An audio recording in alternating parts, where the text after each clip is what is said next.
ग्रामीण मीडिया से जुड़ने के लिए हमारे चैनल को सब्सक्राइब करें।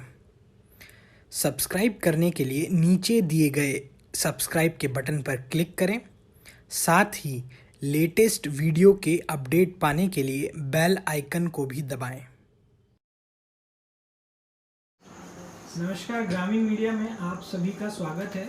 आज हमारे साथ यूपीएससी सिविल सर्विसेज की महिला वर्ग की टॉपर और जिनकी ऑल इंडिया रैंक 5th आई है, सृष्टि देशमुख हमारे साथ हैं, जो हमारे पाठकों से और हमारे दर्शकों से रूबरू होंगी। सृष्टि जी, सबसे पहले तो आपको बधाई, और सेकंड चीज़ मैं आपसे जानना चाहता हूँ कि आपकी स्कूलिंग और बैकग्राउंड क्या था और आपका फैमिली बैकग्राउंड क्या है। जी, सबसे पहले तो धन्यवाद आप सभी से रूबरू होने के लिए, जो मुझे मौका मिला है उसके लिए थैंक यू सो मच।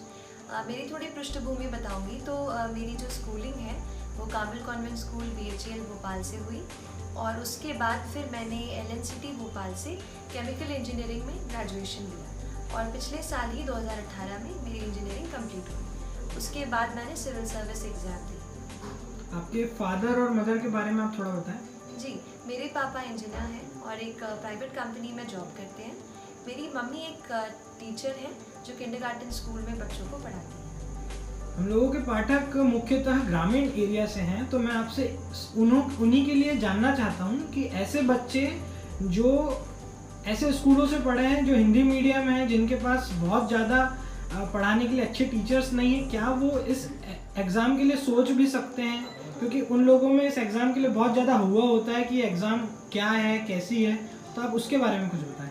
जी बिल्कुल, जब मैं इस एग्ज़ाम की पढ़ाई कर रही थी, परीक्षा की, तो मुझे भी मन में बहुत सारे सवाल थे कि क्या मैं कर पाऊँगी या नहीं कर पाऊँगी। लेकिन मैं इस चैनल के थ्रू आप सबको यही संदेश देना चाहती हूँ कि आप जहाँ भी पढ़ते हो, किसी भी ग्रामीण क्षेत्र में पढ़ते हो, आप किसी भी माध्यम से पढ़े हो या किसी भी स्कूल में पढ़े हो, बोर्ड में, ये इसका कोई फ़र्क नहीं आता।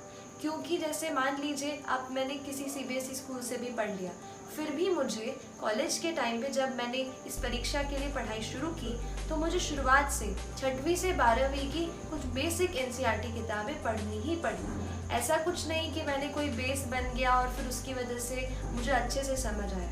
फिर से आपको पूरी पढ़ाई करनी ही पड़ेगी। इसलिए आप जिस भी क्षेत्र से हो, आप बिल्कुल घबराइए नहीं, बड़ा सपना देखिए। मैं भी एक साधारण मध्यम वर्गीय परिवार से हूँ, तो बड़ा सपना देखने में मुझे भी डर लगता था, लेकिन बड़ा सपना देखने से कभी घबराइए मत। ये बात मैंने APJ अब्दुल कलाम सर से सीखी है। उनकी किताबें मैं बचपन में खूब पढ़ा करती थी, तो ये उन्होंने संदेश दिया। तो आप बड़ा सपना देखिए, और अगर आप दृढ़ निश्चयी हो तो सही रास्ते के साथ, आप सही मेहनत के साथ बिल्कुल आप जो है आप सफलता प्राप्त कर सकते हैं, आपको यश मिल सकता है। इसलिए आप बिल्कुल डरे नहीं, और जहाँ भी आप हो बेसिक पुस्तकों से पढ़ाई शुरू कर सकते हैं। एक और चीज़ मैं और कहना चाहूँगी कि इंटरनेट बहुत ज़्यादा आजकल काफ़ी काम आया। मैं भी अपनी परीक्षा की तैयारी के लिए दिल्ली नहीं गई, मैंने यहीं रहकर पढ़ाई की, और इसमें इंटरनेट ने बहुत बड़ा रोल अदा किया। इंटरनेट में ऐसी काफ़ी सारी वेबसाइट्स हैं जहाँ पर हर रोज़ कुछ प्रश्न डाले जाते हैं, कुछ सवालों के जवाब बताए जाते हैं। आप उनसे भी अपनी पढ़ाई कर सकते हैं। तो सृष्टि जी, आपका मतलब ये कहना है कि जो बच्चे ग्रामीण इलाकों में हैं, जिनके पास एजुकेशन बहुत अच्छी अभी नहीं है, पर वो भी इस एग्ज़ाम में अच्छे नंबर ला सकते हैं और इस एग्ज़ाम में क्वालिफाइड हो सकते हैं। जी बिल्कुल बिल्कुल, सबको मैं यही कहना चाहूँगी कि आप बड़ा सपना आप देखते हैं, अगर आप चाहते हैं सिविल सर्विस परीक्षा देना, तो ज़रूर आप जिस भी क्षेत्र से हो इंटरनेट का भरपूर लाभ उठाएं।